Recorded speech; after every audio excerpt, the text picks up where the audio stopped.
On an 08 to 10, if you choose to, you can trim just the very top of this hat off.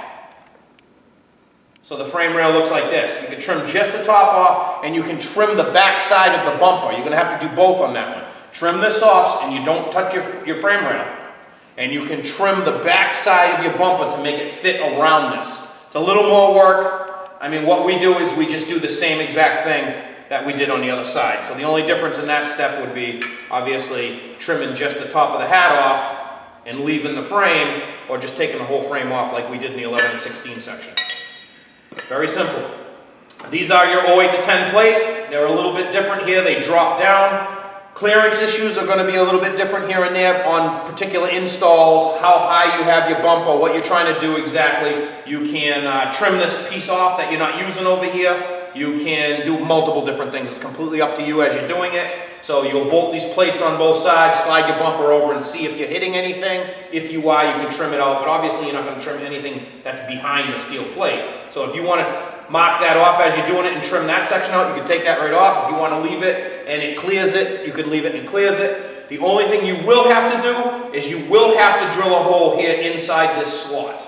So if you bolt this plate on, you bolt the bumper onto the truck once you clearance everything, and mark a hole here. You don't have to drill a whole slot, you just need to drill a 1/2 inch hole. You mark the hole here.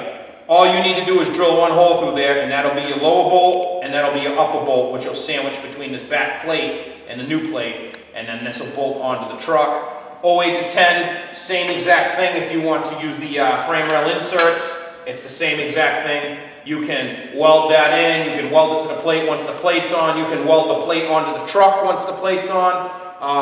This is something that doesn't need to really be removed ever once it's put on the truck, but obviously it bolts on and off this way. It's your choice if you want to weld anything. So the only difference, the only thing you're going to need to do here is obviously you're going to figure out whatever you need for clearances here, which this should clear on most bumpers, but if it doesn't, you can trim it a little bit more, you can, fool around. And it would only really be on the outside edge, it wouldn't be anything over here. Just be on the outside edge of the bumper. This works with aftermarket bumpers and stock bumpers if you're bolting them on in the factory 08 to 10 location. So the only thing you will need to do is you will need to drill this hole here after you figure out what clearance issues you're going to need. You'll be fine at that point.